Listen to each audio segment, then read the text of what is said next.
Are you making fun of me? Isn't it customary to bring high-end desserts? My business partner scoffed at me for bringing my wife's homemade pudding as a gift. There's no way we can serve this shabby-looking pudding to the president, he said, then he snatched the bag of pudding from my hand and threw it into the trash can. A sad sound echoed in the room. I was left speechless at the sudden incident. Overwhelmed by anger and frustration at not being able to do anything, I returned home. "That man's getting fired," said my wife with a mischievous grin. I was surprised by her smile, which was different from usual. The next day, I was invited to the president's office and was shocked by the unexpected turn of events. My name is Danny Klein, and this is my 10th year working as an office worker. I'm about to take a gift to a business partner, but I'm quite nervous. The reason being that the person I'm about to see is known to be difficult to work with. A man named Walter Morris. If you don't bring a gift he likes, he won't even have a proper conversation with you. At worst, he would say, "Something urgent has come up," and he'd send you back right away.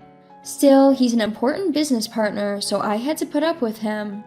One day, my manager came to my desk and said, "That company's patented technology is indeed excellent. You know that it has significantly grown our company."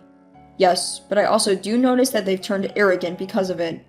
"Indeed, we used to work hand in hand to create better products." My manager's eyes narrowed as if remembering something, then he turned a sympathetic gaze on me. I let out a bitter laugh and ran my hand through my hair at the back of my head.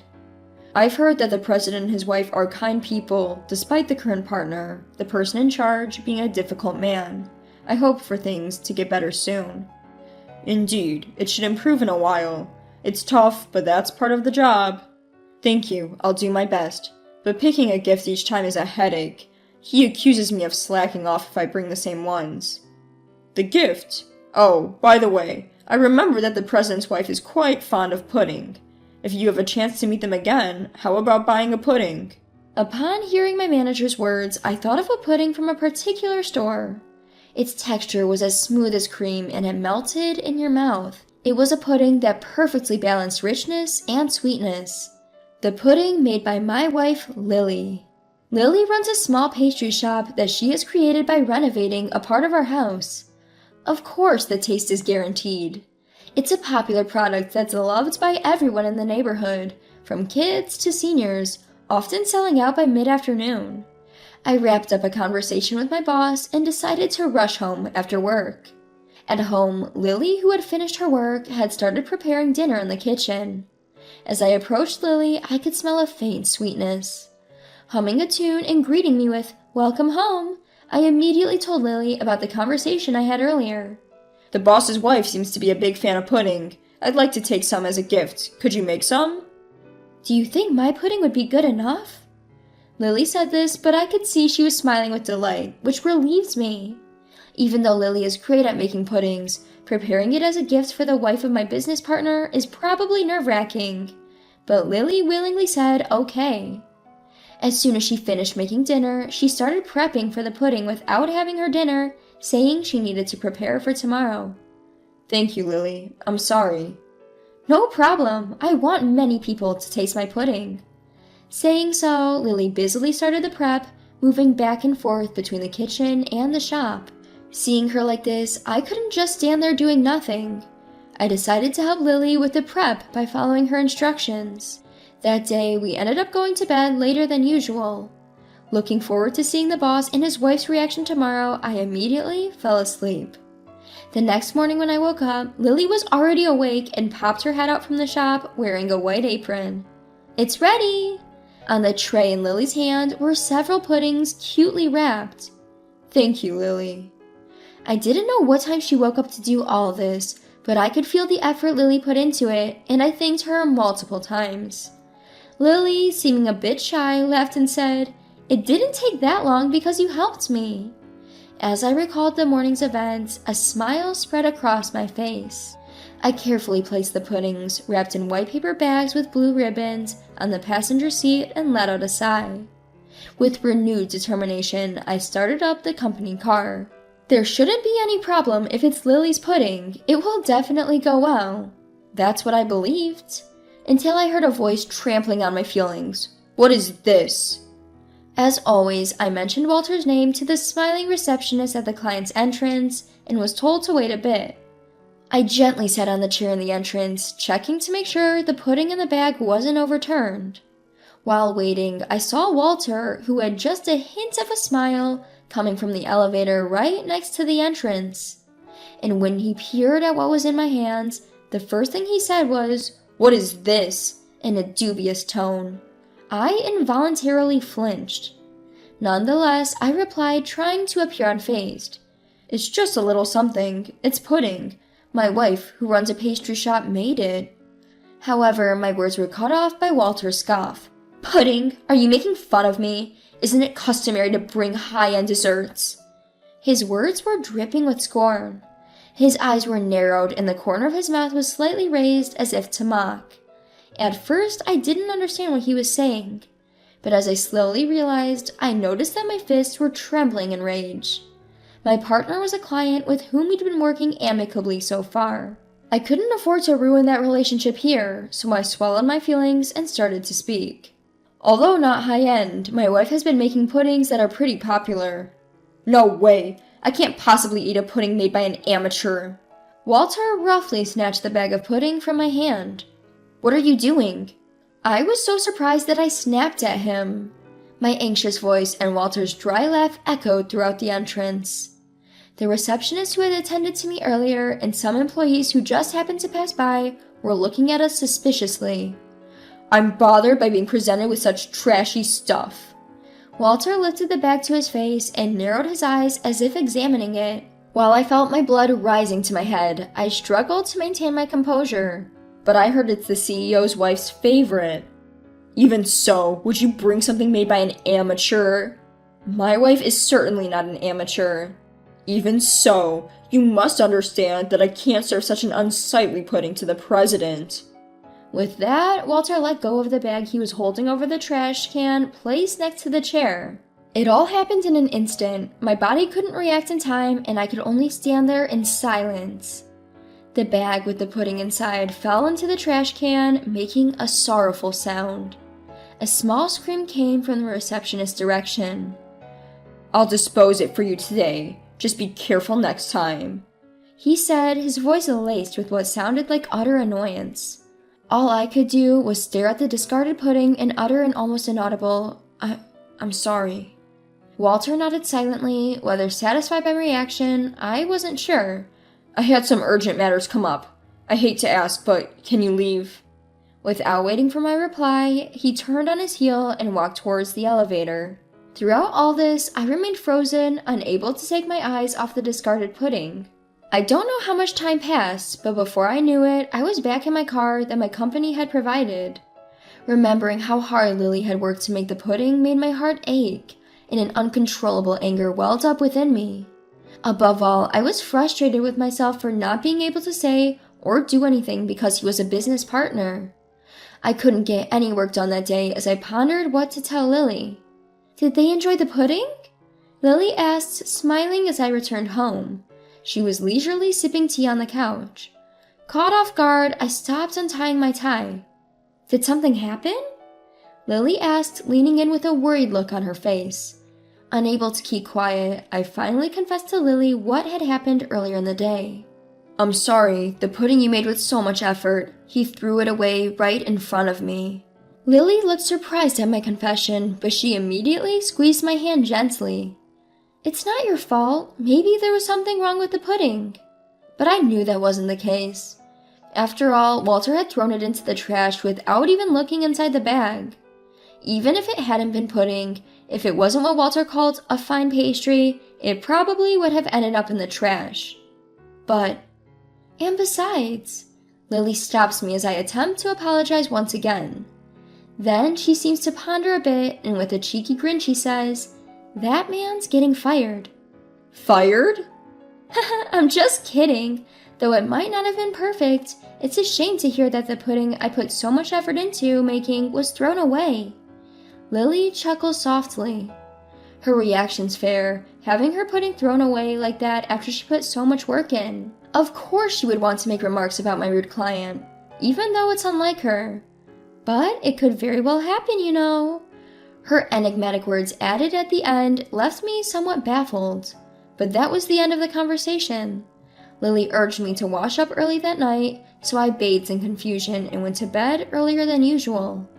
The next day, with yesterday's incident still weighing on me, I left for work with a heavy heart. Upon returning to the office the day before, my boss had instructed, "I know it's not ideal, but tomorrow you need to buy a cake from the high-end Western confectionery store in front of the station." I recalled his words before leaving home and brought a cake from the pastry shop in front of the station on my way to work. I placed the box from the high-end Western pastry shop on the passenger seat and let out a sigh deeper than yesterday's. Yesterday evening, I had informed Walter that I will visit again tomorrow with a token of apology. Perhaps due to the incident, Walter responded in an overly arrogant tone. "All right, I'm counting on you this time," and hung up the call. I should get going now. In the driver's seat of my company's car, I somehow motivated myself and headed towards the client's office. As I walked through the automatic doors of the entrance, a receptionist who recognized me hurried over. "You're Mr. Klein from Company XX, correct?" "Yes, that's right, but—" "Please come this way." I followed the receptionist's lead and stepped into the elevator. Before I knew what was going on, the elevator had reached its destination floor. The room I was led to was the president's office. The receptionist knocked on the door a few times and, opening the large door, simply said, "Please come in." I entered the room without understanding the situation. Inside the president's office were the president of the client company, his wife, and Walter looking pale. I had thought that he would act haughty again today due to yesterday's incident, but I was mistaken. "Nice to meet you. I'm Danny Klein from Company XX. Thank you for having me here today." With a question mark hovering over my head, I greeted the president of the company we were dealing with, Mr. Peterson. "You must be Danny. Nice to meet you. I'm Mr. Peterson. This is my wife, Anne." "Nice to meet you." Cutting the greeting short, Mr. Peterson and his wife exchanged glances, called out my name Danny, and bowed deeply. "We are truly sorry for what happened. We apologize." "I beg your pardon?" I asked, surprised by the sudden change in the president's tone. Next to the president, his wife was also bowing with a speechless expression. I hurriedly told them to please lift your heads, but they wouldn't. Next thing I know, Walter, standing diagonally behind them, was also bowing. "We are terribly sorry." The usual arrogant Walter was nowhere to be found. Instead, I saw him apologizing with careful words for the first time. Caught off guard, I was at a loss for words. "Actually, yesterday, my wife noticed something in the lobby trash can while cleaning," he continued. His wife nodded in agreement. I thought I saw a hint of anger in her eyes. "When she asked around, she was told that the pudding you brought earlier in the day had been rudely thrown away by him. We hurriedly called him to confirm, and at first he denied it, but later grudgingly admitted it." A cold glance from Mr. Peterson was directed at Walter. Upon noticing the gaze, Walter bit his lip and turned away. "I did not know that Mrs. Peterson liked pudding. I assumed it was a lie from Danny, and I threw it away without thinking twice. I am sorry." His voice was quieter than I had ever heard before. As I was stunned by the un-Walter-like attitude, Mrs. Peterson shook her head with a stern face. "That's not why I'm angry."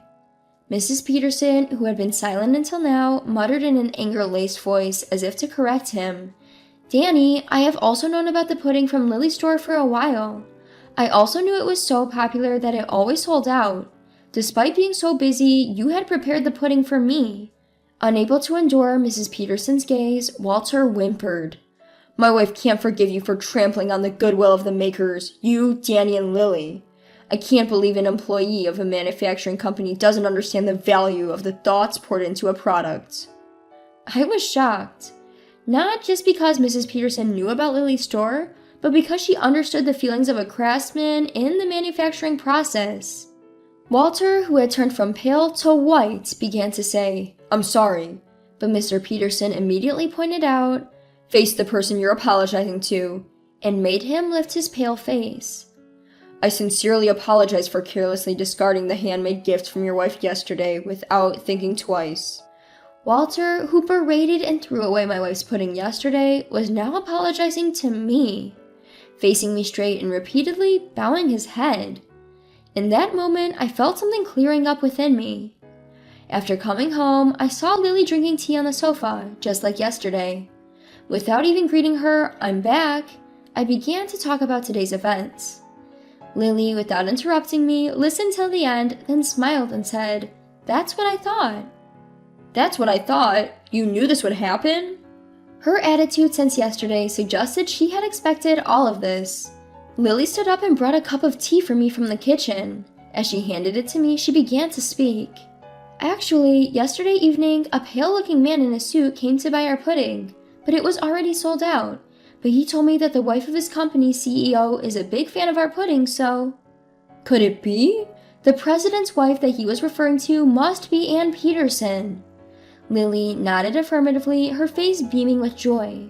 "It feels so good to know there are people who understand and appreciate the thoughts of us producers. It makes me want to make even better things for such people." Lily, still smiling, took a sip of her tea. Seeing her genuinely happy, I felt like I truly understood the words of Mr. and Mrs. Peterson. At the same time, I felt remorse. Did I truly understand and value the thoughts of the producers like Lily does while I did my job? I was angry at Walter's arrogance, but was it not because I felt like we were doing him a favor by selling our products? Maybe I was also the one getting carried away. Like Lily, shouldn't I perform work that will deliver the thoughts of creators to consumers? I can't really call out Walter for his arrogance anymore. While I was contemplating all this, Lily noticed something and gently placed her hand on my shoulder. "From now on, perhaps you'll consider both the creators and the users' perspectives." At Lily's words, I felt a bit embarrassed, but more than that, I felt ready to face my job with a renewed perspective. After this chain of events, Walter's attitude changed dramatically. He was no longer cocky and didn't demand gifts anymore. We now share our opinions openly in a good way, improving our relationship. Just like Lily, I also want to continue delivering the creator's thoughts to users through my work.